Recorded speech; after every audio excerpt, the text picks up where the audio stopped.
This episode of What the Tech is brought to you by Simple Contacts, an easy and convenient way to renew your contact lens prescription or reorder your contacts from anywhere within minutes.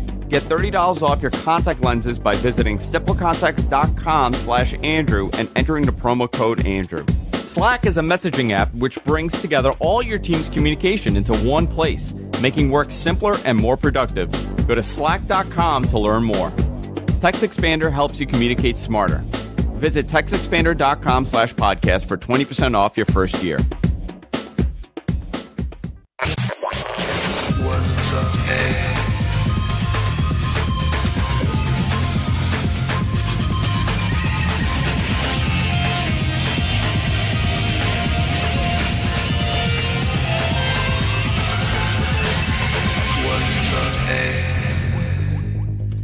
Everybody, welcome to What the Tech. I'm interested. Of course, I'm joined by the one, the only, Mr. Paul Throttling. How you doing, Paul?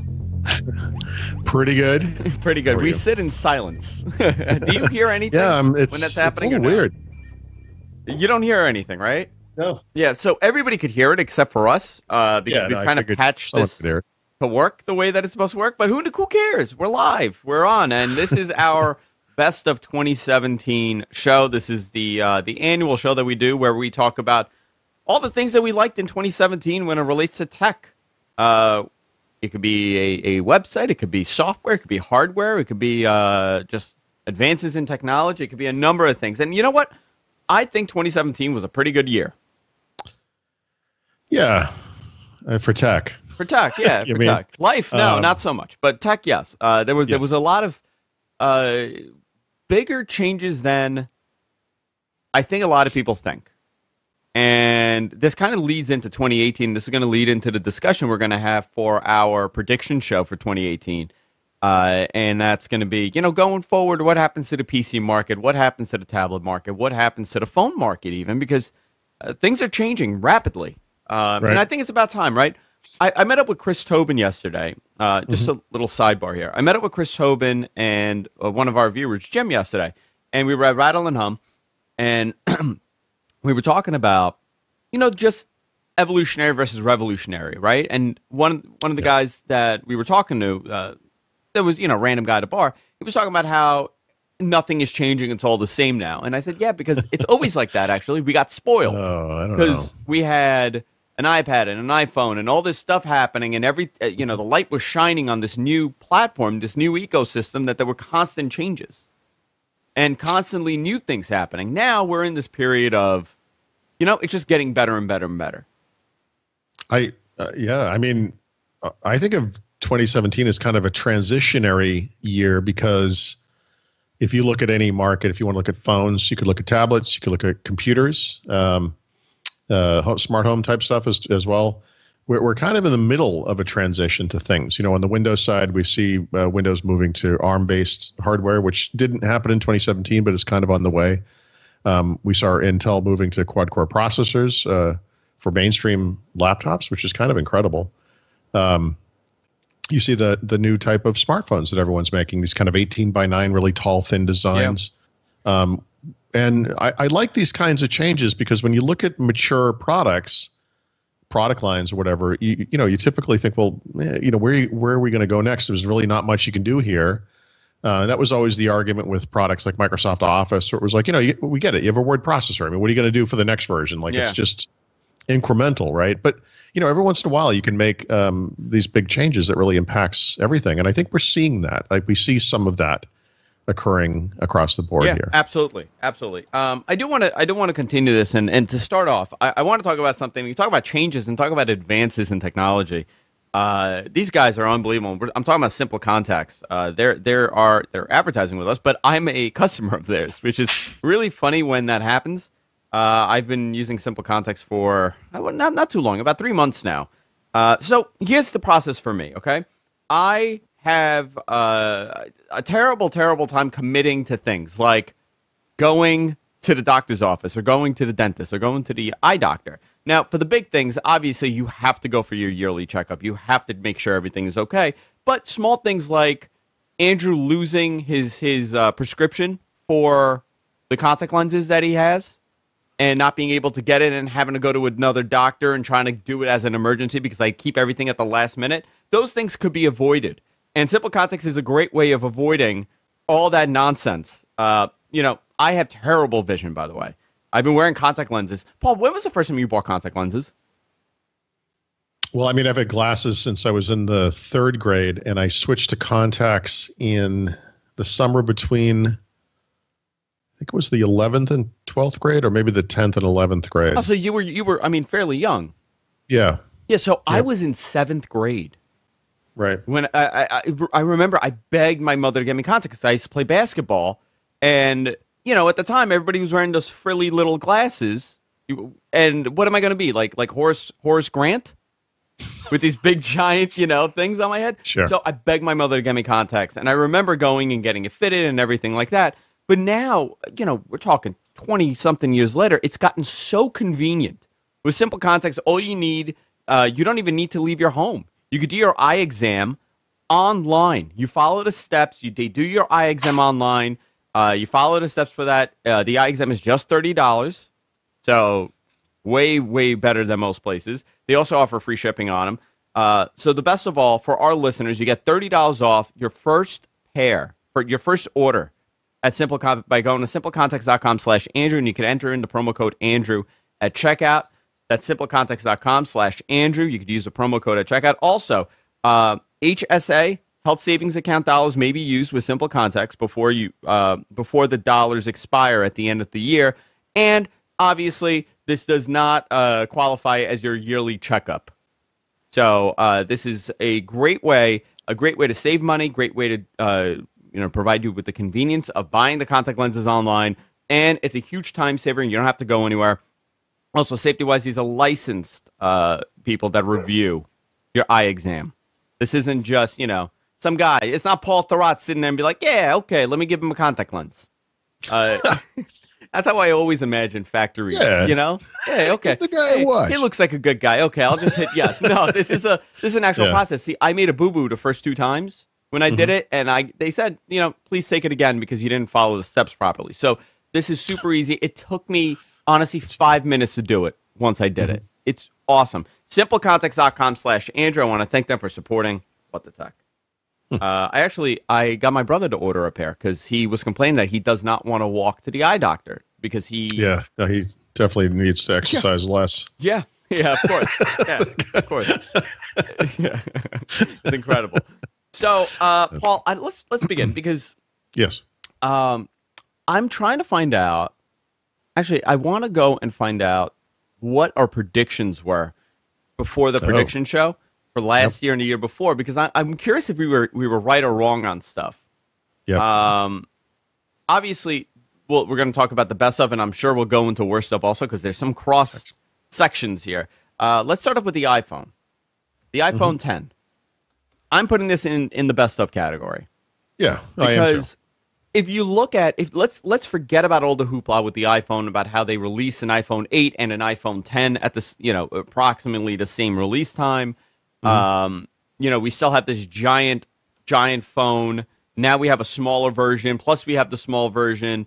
It's getting a little convoluted. But the iPhone 10 itself is a very nice looking phone. It's much smaller than the previous, this size, this version of the iPhone. And I just think it's an overall great step in the right direction. Now, there are issues like the notch. Other than the notch, would we be complaining about the phone? Yeah. The one thing I would complain about is the Face ID stuff. And it's not that it doesn't work well for facial recognition. I mean, actually, within the confines of that kind of thing, it works well. It's just the need for it all the time and the extra step it takes. One of the things I did last weekend, we went out to Bethlehem, Pennsylvania, which is like a big Christmas celebration thing they do. It's like Christmas City, USA out there or whatever. And I thought this will be an interesting opportunity to test the low light performance of the camera compared to the Google Pixel 2 XL, which excels in that area. And it was tedious. If you imagine like the process. So I've got a phone in each pocket, and I see something I want to take a picture of. So I take it out, and the Google phone, because there's a fingerprint reader on the back, it comes to life immediately. You just naturally holding it, it just comes to life. You're saying you're doing this. Yeah, very natural. It's very natural. With the iPhone, you have to take it out, look at it. You wait for the little lock to unlock. Then you swipe up, and it's on the camera app because I've already used it. But it's like this additional set of steps, and like the goofiness of this, and then, is I found it to be more and more annoying as the night went on. So, I mean, here's the iPhone 7, right? Mm-hmm. 7 Plus. Here's how you do it. Let's unlock this as quick. So I take it out of my pocket. Yep. And I put my finger on it. And there you go. Unlocked. Yeah, and if the camera app was already running, because it would have been if you're taking a bunch of pictures, you go right to the camera app that way, right? Now, I mean, look, actually, I should say, to be fair, there are shortcuts to get to the camera app, right? You don't have to unlock the phone to do that. Yeah. But this is, to me, what I'm doing is replicating normal use. In other words, you're out in the world, you take your phone out, you want to do something with it. And you have to, the goofiness of that, I found to be annoying, And so, whatever. I mean, it's for this kind of technology, it's definitely one of the better ones in terms of performance. I really wish there was a fingerprint reader on the back of this thing. I really do. And by the way, I really think that they are going to add a fingerprint reader eventually. They claim they're not. Or come up with a better way. I mean, the reality is I've seen the facial recognition work, but it's awkward because you got to do this. Yeah. Sometimes you don't want to. It's better than I've used on any phone, for sure. Absolutely. There's no doubt about it. Do you think it's better than Hello? Windows Hello? No, but I want to kind of clarify that in a sense. Because Windows Hello is remarkably fast. Yes. Windows Hello on Windows phones is terrible. Okay, so not that anyone has one of those. What Windows phone? Well, I know, but my earliest experience with this kind of thing was with Windows phones, and I never used it because it was so terrible. Because every time I tried it, it was like, here we go again. Because you would do this thing where you'd move the phone around trying to find the exact right angle. So one of the things that Windows Hello is very good at on computers is handling if you're off, center, and that's one of the things that the iPhone does pretty well. You don't have to bring it up. I'm exaggerating to make a point. I mean, you do have to bring it up. It has to see you or whatever. So, but it can be down here. It can be over here a little bit. I don't find myself doing this. That's something I did all the time with Windows Phone. I hated that. It is better. But the problem is, and I'm sure there's a great explanation for why this works this way, but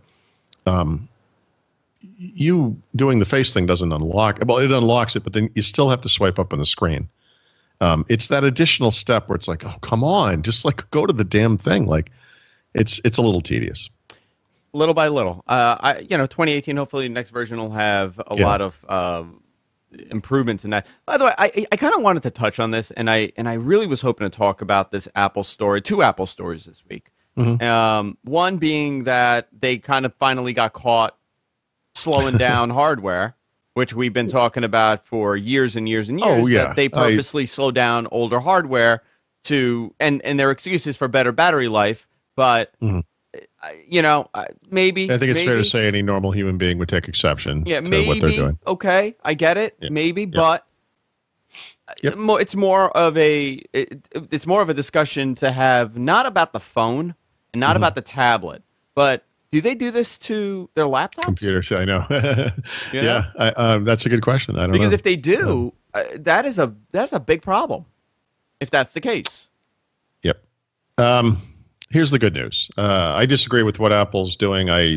Whatever, who cares? But the good news is it's not expensive to replace an iPhone battery. And that's the one little silver lining is you would assume maybe if you've never done this. You're going with the argument that if they do it for devices that the battery is not functioning properly. No. No, what I mean by that is if you notice over time that the performance of your iPhone goes down, which you will because they do. Yeah. You can monitor it, right? You can use a benchmarking app and see what the actual score is, and if maybe it goes below some threshold, 20% or whatever. You have an option, which is just replace the battery because then it will go right back to where it was. Okay, so your theory, you broke me for a second because you're saying that if there's a problem with the battery, right? No, it'll slow down. I'm not saying if there's a problem with the battery. What I'm saying is the battery over time loses its capacity to charge. Yeah. So Apple is looking at that and saying, "Oh, it's lost 40% capacity, so we're going to slow this device down." It's actually a much smaller number than that, by the way, which is the problem. Yeah. Yes. In other words, what they're shooting for apparently is the battery life. In other words, you get a phone on day one, and it has some amount of battery life in normal usage, and it has some amount of performance. I don't know what to call it, like a score. Over time, the battery is going to degrade. That's what happens to batteries. That's right? how it is. It's going to happen. So the decision is we could keep the performance at the same level, which means they would do nothing to the software, or we could change the system so that as the battery degrades, we actually degrade the performance so that the battery life is what remains consistent with that day one condition. I'm going to tell you, I find that so hokey and not the real reason why they do it. Okay, look, I got to be honest. I kind of don't care because Apple, this is such an Apple decision. It's such, Apple knows better than us, and they'll make the decisions, and there's no way you're getting an option to choose how you want it to behave. Sorry, we know better than you. And that's, look, I said that cynically, obviously, because I disagree with it, but there is also a case to be made because, frankly, the Android solution to this problem, the Microsoft solution to this problem, would be a giant settings interface with all kinds of sliders, and you could go from app to app and say, well, I'm going to let this one use the battery more because it's a game, or or whatever it is. And who needs that complexity, right? I was talking to Brad about this topic today. He mentioned, by the way, that Windows 10 has a slider. When you click on the battery in the tray, there's a slider, and it says performance, or better performance on one side and better battery on the other. And by default, it's kind of in the middle. Yeah. And if one of those things matters to you, you can play with it. Sure. So that proves two things. One is that the existence of that slider doesn't impact most people, right? If you don't want to use it, you just leave it alone. It doesn't matter. But also, I feel that most people don't use it. Yeah. It actually doesn't matter, So, but at least it's there for the people who do want it. Yeah, I don't know. I'm curious if that's the case with other hardware. Because so technically, if you have that device plugged in, right? Let's say you have it plugged into a charger. Will your experience be slowed down still? Or will it recognize that it's connected and the performance goes up? I don't think the performance goes up. Actually, I don't know. But, I don't care because, frankly, I'm not going to plug in a phone so I can get the best performance. Like that's ludicrous. That's not how you use it? No. You don't want to tether it to one of these bricks? No, the point of the device is that it's untethered. Yeah. That is the point. Yeah. Very interesting. But before we get distracted, let's continue with our list. Pixel 2 XL, which you own and love. I do, but I got to be honest. I can't put it on the list of the best of the year because there's just too many problems with it. Okay, so talk about it. What do you like and what don't you like? Yeah, the picture quality is outstanding. It is literally the best smartphone camera available anywhere. I know that there was some debate over the DxO Mark scores between this and the iPhone 10. Having compared them side by side, the Pixel is the superior camera. There's no doubt about it.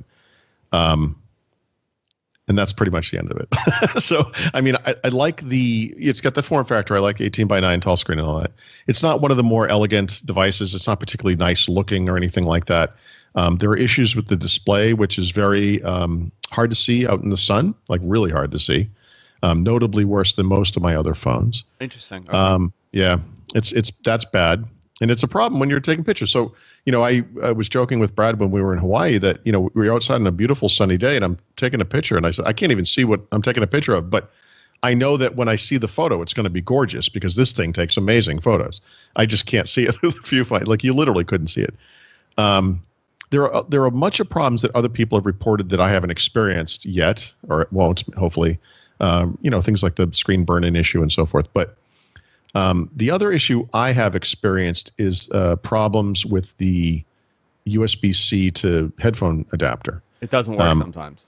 Yeah, it doesn't work sometimes. That's absolutely true. I've experienced that, and I sort of assumed it was me. I bought another one, and I have problems with that one too. So I don't, I'll be on a plane listening to a podcast, and I'll move, and something about the movement of the thing, the sound. There's a huge like a really loud sound, and then I don't hear anything. I've gone to listen to a podcast actually on a plane as well, or whatever, an audiobook, and I can only really dimly hear it. I'm kind of looking around like, why can't I hear that better?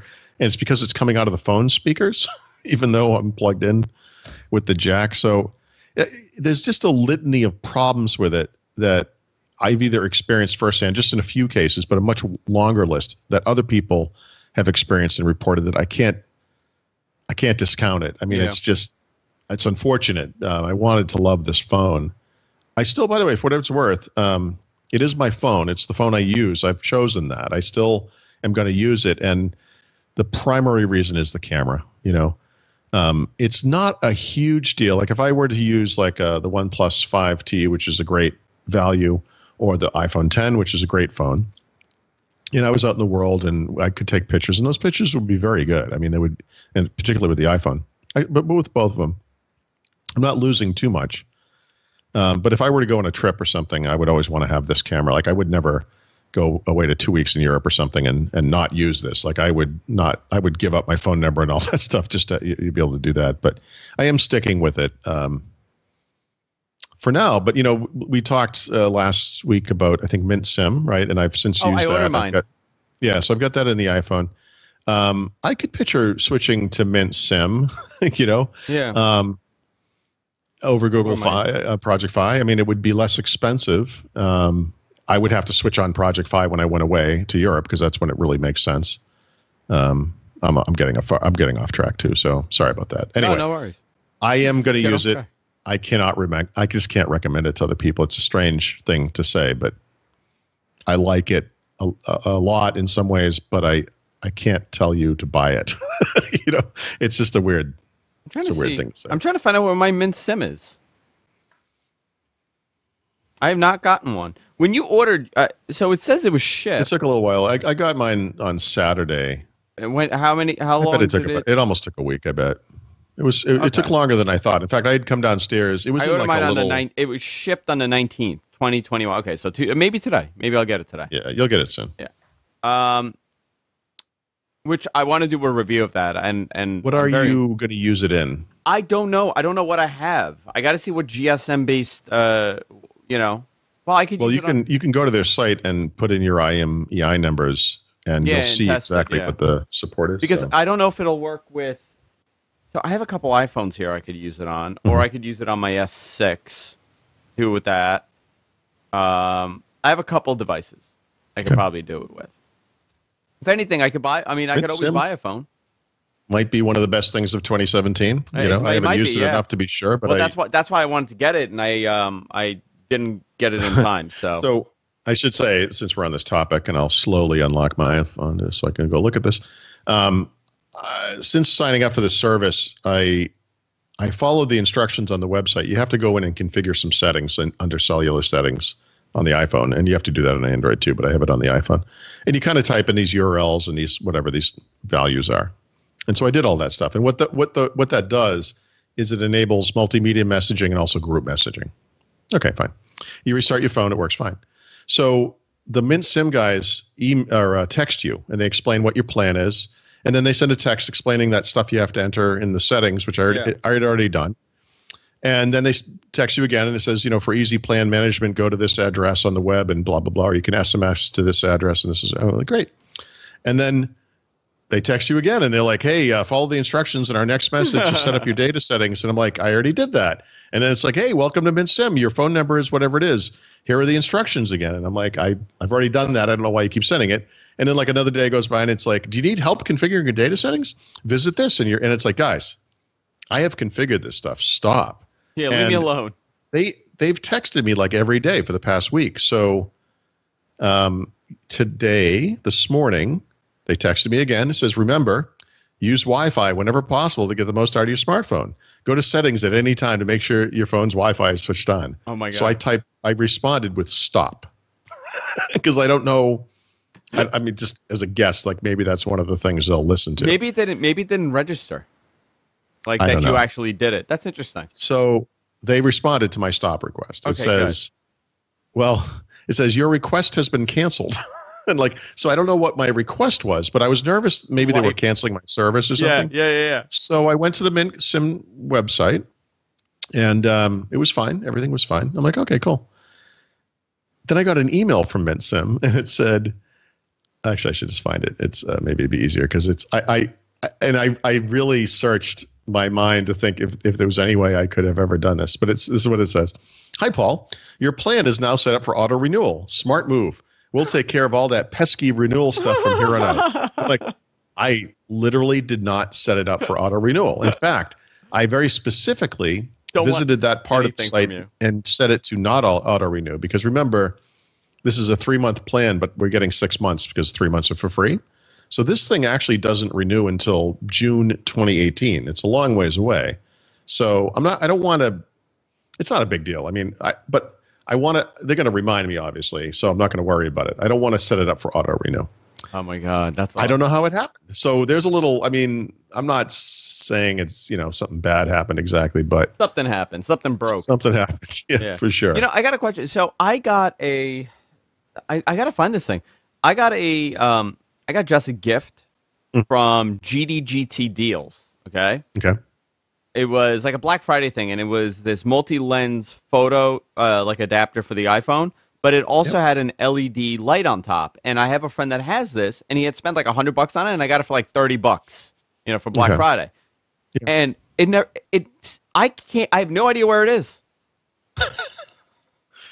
I just looked at it. It says that expected delivery time was originally November 16th, and then it got changed to December 16th, and we're at December 21st, and I still do not have it. You didn't need that for Christmas, did you? Yeah, it's part of a gift for her. Yep. Yeah, I don't know. I have no idea where it is, guys. So maybe you guys should figure your shit out. That's all I'm saying. Yep.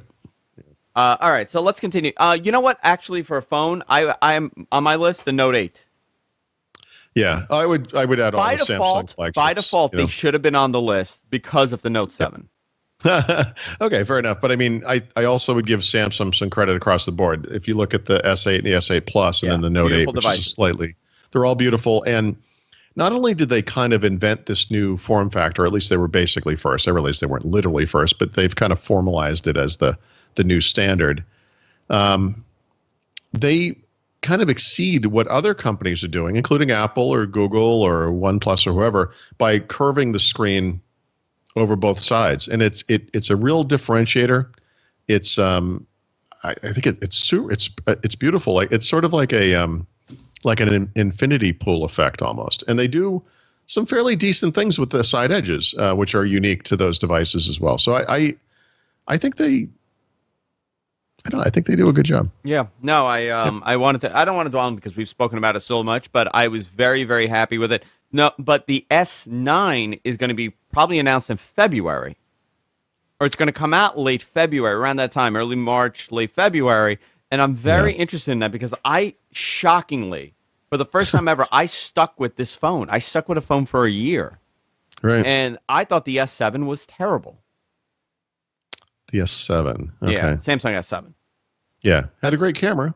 Had a great camera, but terrible performance. I mean, actually, you want to talk about slowdown. This thing is almost unusable.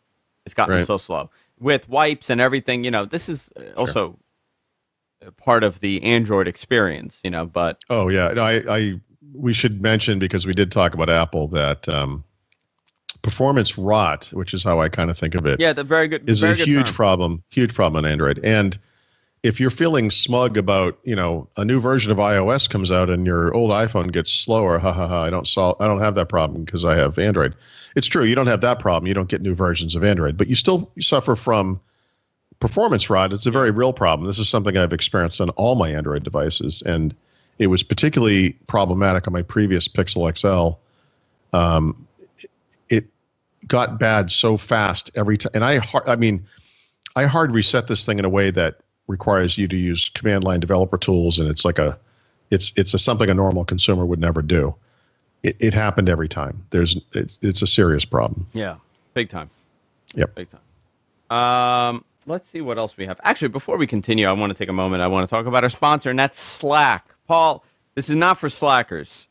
Slack is a messaging app which brings all your team's communication together, brings your team together, brings the communication together, giving everyone a shared workspace for conversation, and it organizes everything, and it's easily accessible for everybody. There's over 1,000 apps that integrate easily with Slack. Some of them you've heard of, like Salesforce, Zendesk, and Google Drive.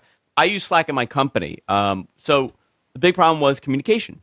There are different departments, and everybody's in charge of something else. And then we have our once-a-week meeting. We have a conversation about things, about how we're doing things as a crossover, and everybody forgets. And Friday comes or Monday comes, and I get messages saying, hey, Andrew, do you have that image, or what's this promotion? Since I started implementing Slack, it's made everything easier. So I've set up different types of chats, and then I have one universal chat. So I send out a message every Monday to everybody, giving them a rundown of everything for the week. It's phenomenal how easy it works. The integration is easy. And this is something that anybody should try. Small business, large business, if you're in charge of communications at your company, this is something definitely to look into. And here's the great thing. You go to slack.com and you can find out why I'm saying all these things, because it's phenomenal. It's actually amazing when you find a company that works well. Also, the company works well, like the app works well, everything works well with them. You could drag and drop files, for example. That's generally how I do it. I just put all the images for the week for promotional stuff, and I say, here you go, guys. Go crazy. Do whatever you need to do. Also, with mobile apps for iOS and Android, and syncing is essentially seamless. You could just pick up where you left off, depending on the device that you're on, so it makes it super easy. Slack, where work happens. Find out more at slack.com. Oh, Paul. Let's go with my big pick this year. This is going to be my big one. And then I have two more that's a kind of a category, and we're going to see a shift in this year that I'm going to predict a little bit. The new Intel chipsets, the 8th Gen chipset. Yeah, huge. This is huge. Yep. Why is it huge, Paul? Because it is an automatic and tremendous performance improvement over the previous gen chips, thanks to there being 4 cores across the board instead of 2, and without any battery life hit. And this is something that's going to start coming up in my reviews. I've got a Surface Book 2 review I'm working on, where I can compare it to the previous gen version, which is actually 2 gens ago, but as far as chips go. I have an HP Spectre, which is that white and gold machine that you're interested in. Again, quad core to dual core. I have the dual core version here as well. I can test those head to head. And I also, actually, it's not an HP. It's a Spectre. What is it called? No, it's an NV laptop. Same thing. And also a Yoga 920, which I haven't written about yet. Again, same thing, just quad core goodness. So I can compare these things head to head, and it's legitimate real world wonderfulness. I mean, it's I don't want to call it a game changer, but I mean, every year Intel gives us a new set of chips, and they usually in the past have had dual core and quad core chips of different types, but the mainstream laptop U series chips have always been dual core, and now they're quad. And the 8th generation, it's funny, when they first announced this, I was kind of down on it, but now that I can see what they're doing, it's good stuff. Yeah, no, it's a huge improvement over the previous generation. And I think a lot of people don't realize that they're buying an i7, but it's not. It doesn't matter. It's a dual core. Yeah. Well, I mean, the reality, what's the point, right? Yep. But with the new chipsets, I mean, these things are blazing fast. There's no difference anymore, because you don't have to get a 15-inch monitor. Right. You could buy a 13-inch monitor and have. Yeah, you don't have to buy a very expensive high-end supercomputer to get sort of a portable workstation style of performance. Yeah. It's incredible. It's going to change a lot of computers. Like if you look at Microsoft's current gen products, which were all released this year, the new Surface Pro, the Surface Laptop, well, actually, except for the Surface Book, which actually does have this, they only have the dual core parts from before. Just revving those to the new chipset would be the most incredible. It would literally, I think, be a 40% performance improvement. So while we're doing this, someone sent me a link and said, why don't you look here? And it says the order status, order received. All it says. This is expected delivery time, for December your 13th, December 16th. Yeah. So, no, I'm very, very... You know what I want to get, actually? I actually do want to get... Did you get a new MacBook or no? No, not yet. So the issue there is that I remember I bought a 15-inch version. Yeah. This is kind of a goofy thing to say. I have unique needs for sure, but as a reviewer, but I want to get a version that has the touch bar. Yeah, no, you So, can get that on the 13.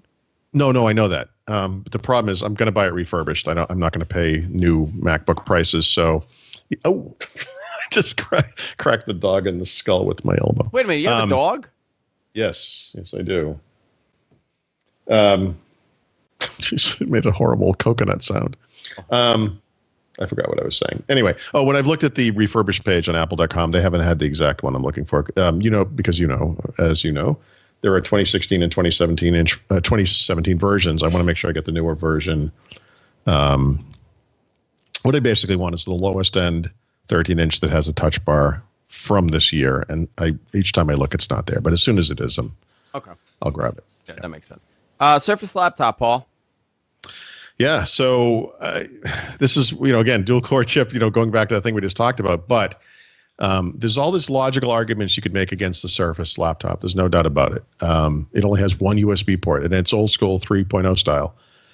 It has a mini DisplayPort for video out. It has Surface Connect, which is USB based for power.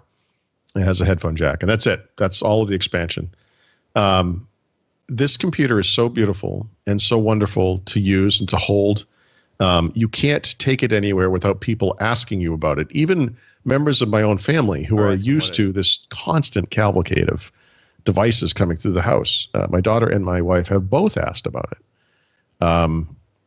It's beautiful, and it doesn't make sense on paper, right? I could explain to you why this doesn't make sense, why you should buy this other thing instead. But then I look at it and I think, I don't care. I want this thing.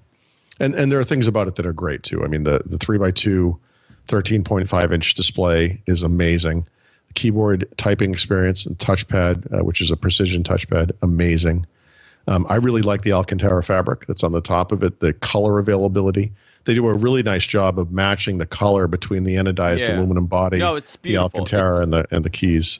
Beautiful, and the glass touchpad as well. I saw the first one in public the other day, and I've seen it, I've held it, I've used it, but I was watching a guy just use it, and I was looking at it, I'm like, man, this is such a beautiful little thin device. Yeah, yep. Yeah, it's a good size. Like we talked about how Apple should make a 14-inch MacBook Pro, right, and just skip the other two. It's like 13's a little too small.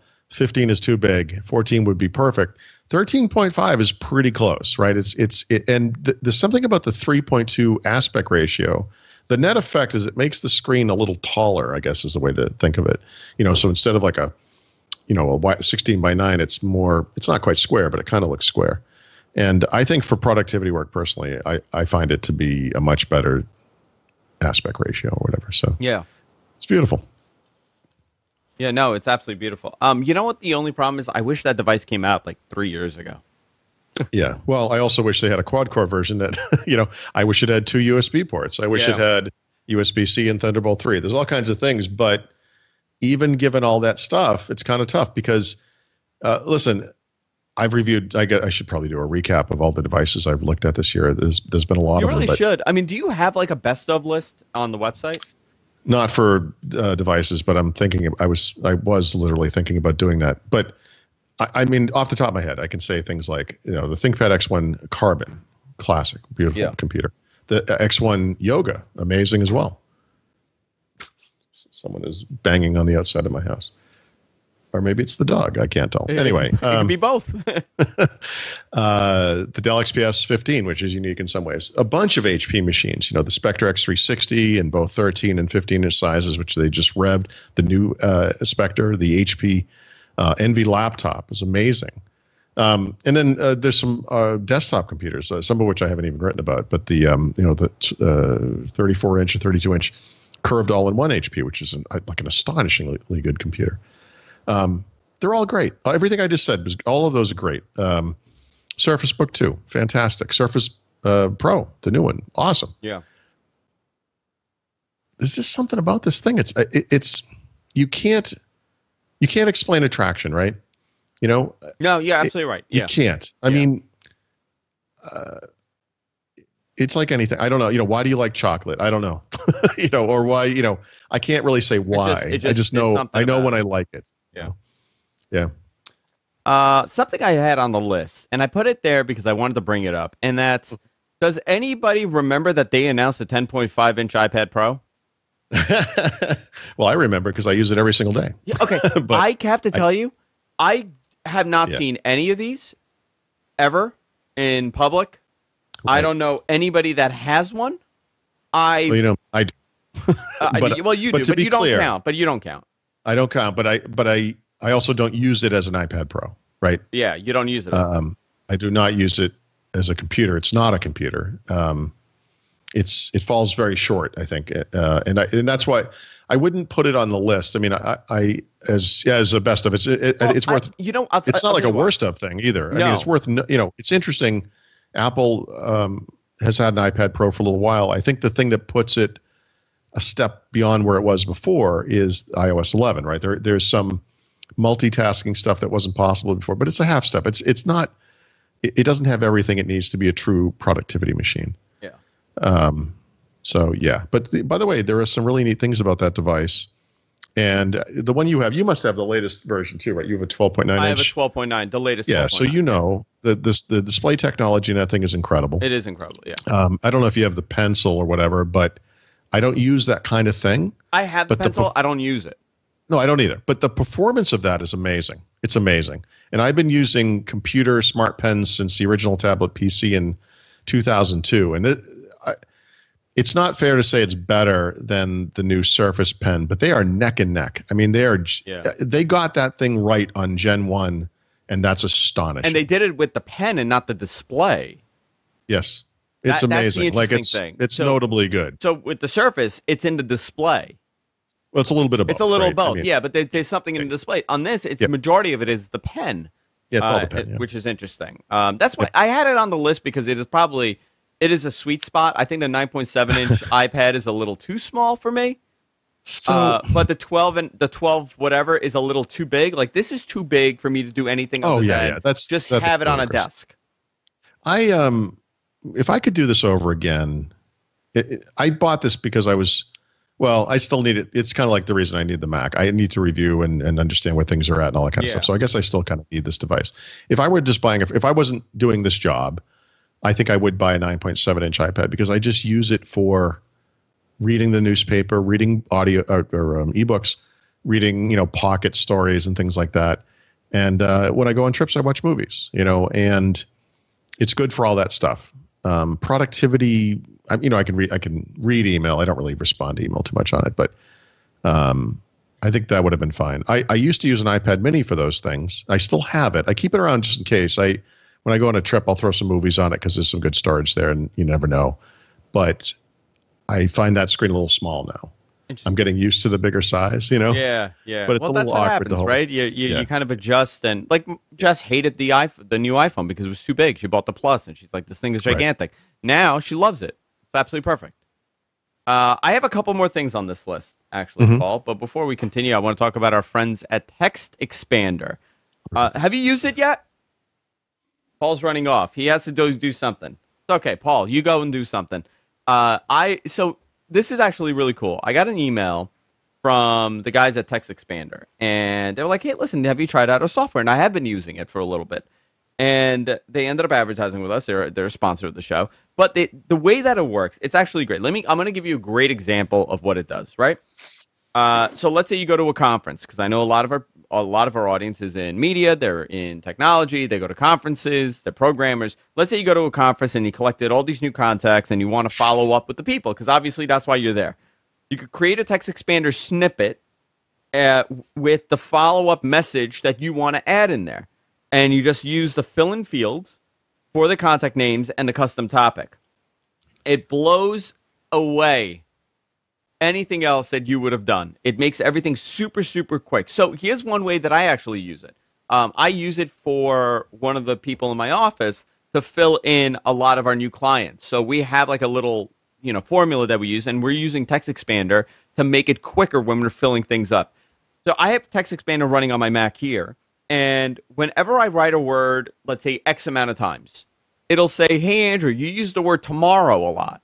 Do you want this to be abbreviated? Do you want to have, a keyword for this? Like, instead of tomorrow, if I did, 3 T's, it would come up for tomorrow." I actually use that when I tweet now. because I deliver the same message all the time. So I've created, let's say I'm doing GFQ1. If I put in GFQ1, it'll autofill the message. Or if I write, WTT1, it'll autofill the What the Tech is Live message. This thing is awesome, and I highly, highly recommend you check it out. Obviously, there's a trial period. You can try it out with the trial period. TextExpander.com/podcast, and you get 20% off your first year of service. It's awesome. It's actually really, really cool. Paul, you might actually benefit really because I'm sure you type the same things every single day with the website over and over and literally. over again. Literally, if you can. No, make I do think about this tool actually. Yeah, you should check it out. I'll send over an account. They actually they wanted to talk to you. I know that they're big fans of yours, so they're good guys.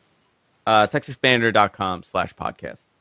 So let's go on with the end of this list, and I had the Amazon Echo on and I had all that on, but I don't want to talk about too much about that because even though it was a major year for this stuff, I'm keeping that on my worst of list.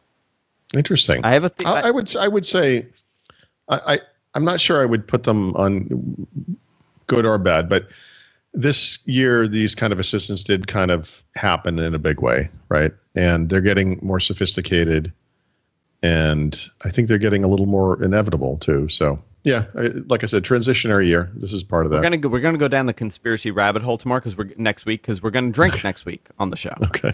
Next week we have to drink for this. This was mine. Paul has one left and I have one left, and this is my top best of for 2017, and it's YouTube TV and Hulu TV. Essentially, these streaming TV services that came to light, close to the end of last year, but got really strong in 2017. I cut cable. That's how much I'm in this ecosystem now. YouTube TV is my top pick for overall service quality for live content. There is nothing that comes close to the service quality. There's nothing that comes close to the video quality. It works great. It's just like watching YouTube. And obviously it's a thing that you're familiar with. You can kind of navigate. The other one, the only reason why I have Hulu TV on is because it integrates within Hulu, and I'm a big Hulu user.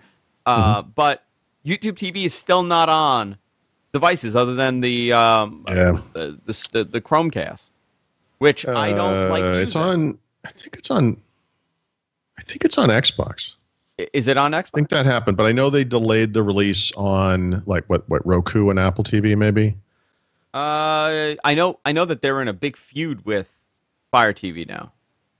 Yeah, sure. Yeah, YouTube TV delays Apple TV and Roku until early 2018. Yeah. I mean, it's going to happen, right? This was when I looked at this, that was the big problem. It was the lack of availability. Yeah, it is on Xbox One. So it's on Xbox One, Android. You can get TV, it to a TV using Chromecast or AirPlay, right? So if you have an Apple TV, you can do it through your phone, but that's not a very elegant way to watch TV. Listen, most people have Fire TVs, right?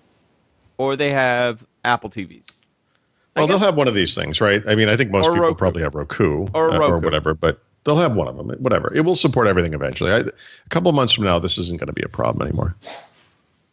So there was did you see the story about how YouTube is pulling the app from Fire TV? Yeah. So it just so happened that this week, Amazon Fire, the Fire TV now has Firefox. Yep. And it could access YouTube. Of course. Yeah. There you go. Yeah. There's your workaround. Although it's probably not particularly elegant. It's probably definitely not elegant. Yeah. But here's the thing. This is where we're headed now. Yep. This is what's going to change. Why do you need cable if you could get for a fraction of the cost and you get on 3 of your TVs and 4 of your TVs and not pay a set-top box fee every month, not pay all these taxes that you're normally paying with the TV service, not have to deal with any of that nonsense. I was paying almost $300 a month for cable. I agree with you on this. I mean, not ironically, but coincidentally, I tested a few of these things, and we went back to cable TV. But that's a temporary condition. And literally, as recently as lunch today, the TV was glitching really badly. It would get kind of staticky or whatever that effect is. We watched a recorded show, and it was kind of ruining the show. And I didn't want to unplug the thing and turn it back on because I'm thinking it takes 25 minutes to fully boot up. I want to watch a damn show. But I said to my wife, if this thing comes up and it still doesn't work, we're canceling this today. Yeah. Like I can't take this anymore. And I will and would pick YouTube TV absolutely as the service I would use. Oh, by the way, it does 1080p. YouTube TV. That's the only service that does 1080p. Yeah. Nice. The best quality. I mean, by the way, I'm not just pulling this thing out of my ass by saying that. Oh no, it's definitely the best one. I've been doing this for a year now. I have tested I got Sony View, I got DirecTV Now, I got Hulu TV, and I got YouTube TV. I've tested out all of them, and these are my top picks. And Hulu by default because it's on the TV, but in reality, for quality, YouTube TV 130%. Paul, your pick, your last pick. Well, 2017 was a monster year for Xbox, and there's a lot to talk about there. They have incredible, cross-play capabilities with Xbox Play Anywhere between, Windows devices, Windows PCs, and Xbox consoles and so forth. But there are two things that obviously stand out. One is the Xbox One X, the first true 4K console. As I've said in the past, just getting this console will make every single game you already own look better in some way, or look or play better, or both. Some games are being specifically enhanced for the console to take advantage of its enhanced performance and other functionality. Some aren't, but it doesn't matter. Every single thing that you put on this thing will be better. I've never seen such a clear-cut case for an upgrade as with this thing.